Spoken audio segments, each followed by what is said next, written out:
আসসালামু আলাইকুম। আমি সিলেট বিভাগের হবিগঞ্জ জেলা থেকে এসেছি। আমার নাম মারুফুল ইসলাম শাওন।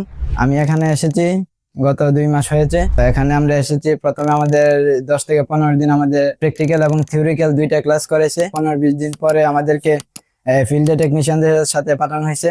তো আমরা যখন টেকনিশিয়ানদের সাথে ফিল্ডে গেছি, তো ওই সময় আমরা দেখতে পাচ্ছি যে আমাদের যে ডিভাইস গুলো এখানে শেখানো হয়েছে, যে প্রত্যেকটা কি কি কাজ প্র্যাকটিক্যাল এবং থিওরিক্যাল দুইটা ক্লাস যেভাবে শেখানো হয়েছে, ফিল্ডে যখন যাই তখন আমরা এটা মিল খুঁজে পাই। আর ওনাদেরকে জিজ্ঞেস করতে হয় না যে কি জন্য এটার কাজ করা হয়েছে, কি জন্য এটার কাজ কিভাবে কাজ করে, এগুলো বলতে হয় না। আমরা সাথে সাথে বুঝি গিয়ে এই ডিভাইসটা কিভাবে কাজ করে। আমরা এখানে যে কোর্স ফি দিয়ে ভর্তি হয়েছি সেটার তুলনায় আমরা বলবো যে এখানে আমরা অনেক বেশি শিখতে পেরেছি। কারণ এখানে যে কোর্স ফি দিয়ে আমরা ভর্তি হই এটা সামান্য একদম। এটা আমাদের যে কাজ শিখছি এই কাজের তুলনায় এটা কিছুই না। বলতে যে যারা এখানে নতুন ভর্তি হবেন, আপনারা অবশ্যই এখানে আসবেন, এসে দেখে যাবেন। অন্য অন্য জায়গায় আপনারা দেখবেন কোন জায়গায় ভালো এখানে ক্লাসও করানো হয় সকাল 8টা থেকে রাত 10টা পর্যন্ত।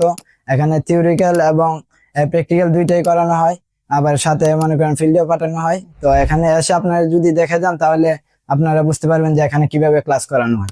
আমাদের এখানে ক্লাস নেই জামাল স্যার। তো জামাল স্যার খুবই ডেডিকেটেড। উনি ওনার সর্বোচ্চ চেষ্টা করে আমাদেরকে কোনো একটা বিষয় একদম মূল থেকে নিয়ে আসে আমাদেরকে বোঝানোর চেষ্টা করে। তো আমরা বুঝতে খুবই স্বাচ্ছন্দ্য ফিল করি এবং আমাদের জন্য বুঝতে খুব সুবিধা হয়। We are from